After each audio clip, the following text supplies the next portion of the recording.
Hi, my name is Michael Mills. I'm one of the founders of Business Design Corporation and Touchstone Business System. And welcome to the first in a series of videos that I'm going to be sending out to you in the next week. Maybe you've heard my voice or seen me speak in some of our presentations on our YouTube channel. But this series is going to be a little bit different. There are two requests before we get started. Number one, I'd like you to take off that hat that says, I know all this stuff. I want you to approach what I'm about to tell you today with beginner's mind, that's what we call it. Wipe the slate clean for the next 10 minutes or so. Listen to what I have to say with a completely open mind, with wide open eyes. There's a chance that I can help you take action where you've never been able to take action before. So the second thing, I just want you to focus your attention here also for the next 10 minutes. Don't answer any emails, don't answer any texts, put your phone down. Don't think about the millions of things that you have to do as a business owner today. Just give me 10 minutes of your time. I mean, this has been your MO, all this doing it. This has been your MO for all this time. I want to show you how you can change that, how you can get to a place where all of this changes, where you can actually do what you love doing without the stress and the pressure of all those things that consume most of us as business owners, entrepreneurs.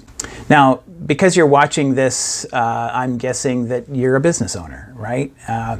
That said, in this video, I'm going to share a story with you that I know is going to sound very familiar. One that is surely about someone you know. It may even be about you.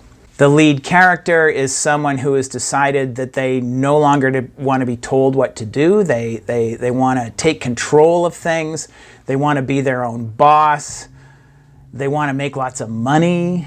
And they want to make a difference in some way, and they want to get more of what they want from life. Actually, this lead character is me. I want to tell you a very quick story about me because I am a lot like you. I graduated in college in 1979 with a degree in English and philosophy. Like, where was that going to get me, right? You can imagine that I had a lot of fun in college. You see, my dad owned a business, and his plans were to pass the business on to me and my older brother. We were going to take over things. I had a sweet situation. I was going to graduate from college and walk into my father's business. But it's tough working for your dad. And my dad was still fairly young at the time. He wasn't planning on retiring anytime soon. So long story short, I wasn't happy working in the business. I didn't really like the industry he was in. It was tough being in my early 20s and being told what to do by my father. I wanted my independence. I wanted excitement. I wanted control. Apple Computer had just come out with the Apple IIe, and I was fascinated by computers. So brash as I was a really good salesperson. I decided to start a software company, computerizing art galleries. I hired a couple of programmers and I moved the company to New York City. I had an amazing time. I was young, I was invincible. I was going to be the next Bill Gates, and I was going to retire early with tons of cash and drive around in my new red Ferrari. But things didn't really quite work out that way. I was working 10, 12, 14 hours a day, sometimes 7 days a week. Yeah, it was exciting, but it was stressful, and it was exhausting. And it was hard to get my employees to do the things I needed them to do the way they just needed to be done. And my attitude at the time was, well, if it has to get done the way I needed it done, then I'm probably going to have to do it myself. In 1993, I sold that company, and I didn't sell it for much. I mean, who would ever want that job, right? I was grinding it out day after day after day. So I took some time to reflect. Owning a business hadn't been that much fun. It hadn't been as much fun as I'd imagined it would be. In fact, at that time, it had been pretty frustrating and not very profitable. How was I ever going to retire with cash in my pocket and a Ferrari? How was I even going to live long enough to be able to retire? I mean, I was burning myself out.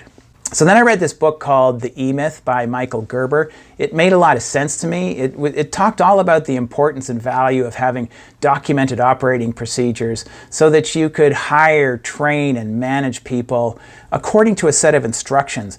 And so you could really get them to do what you needed them to do consistently, reliably, time after time after time. It made so much sense to me that I created a company delivering the eMyth Mastery program to hundreds and hundreds of companies.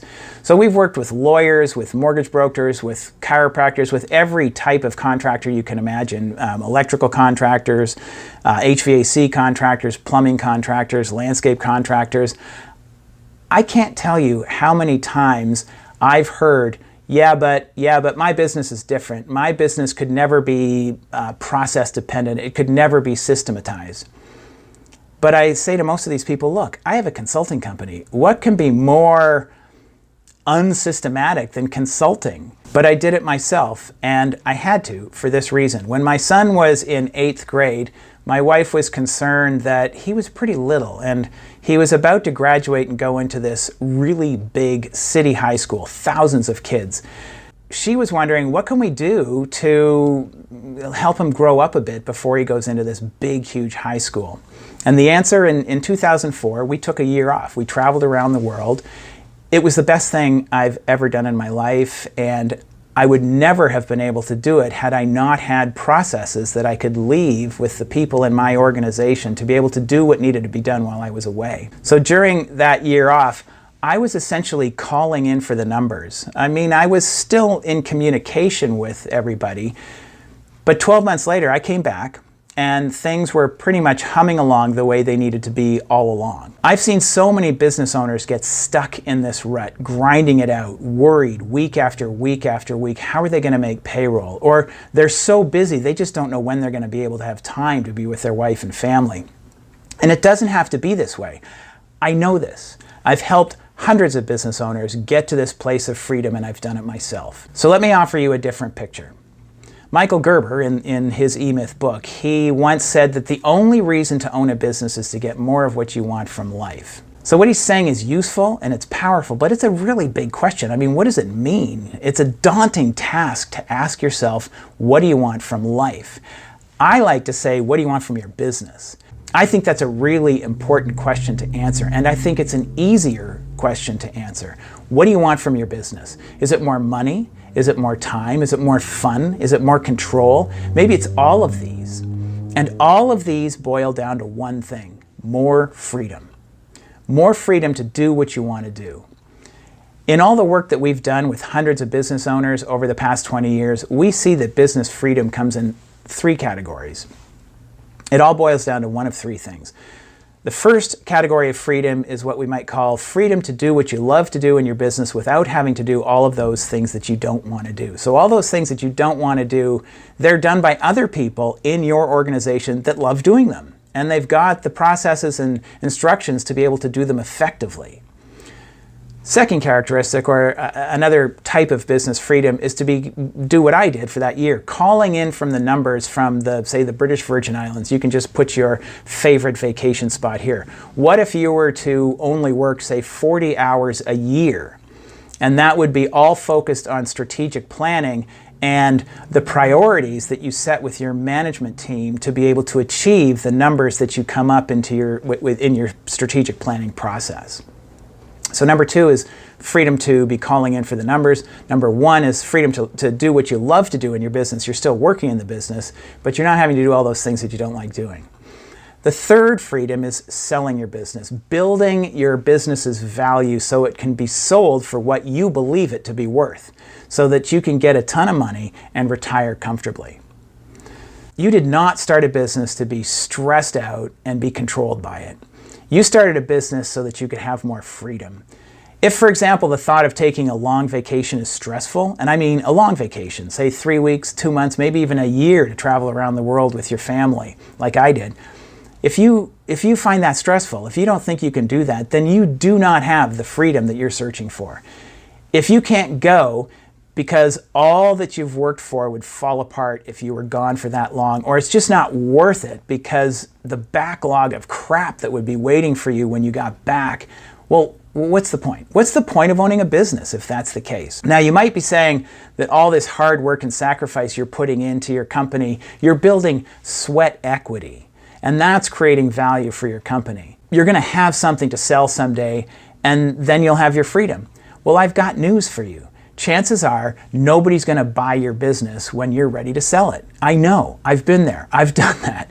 And if you are able to sell it, you won't get what you want for it. It won't be worth what you think it's worth, because who would want your job? Who would want your business? But even more importantly, think of all the life that you have lost while you were toiling away in your business.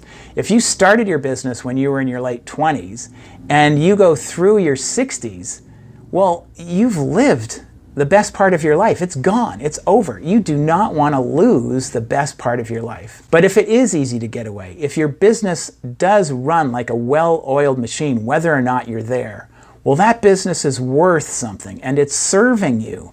The cool thing about this is that it's giving you what you want, and frankly, you probably don't need to sell it because it's giving you so much freedom that you're living life to the fullest. Okay, so how do you get this freedom? What characterizes a business that can run like a well-oiled machine? There are lots of books on this topic, and all of them talk about the importance and value of having standard operating procedures, having processes, having documented instructions that everyone knows how to do what they need to do. But none of them tells you actually how. How do you create a process-dependent business?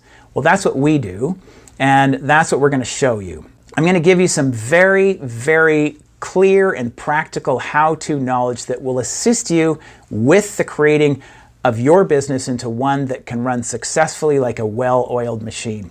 One where you could be calling in for the numbers if that is your characterized business freedom. I mean, how does that sound? Does that sound cool? Does that sound good? Good. So here's an action step that I want you to take right now.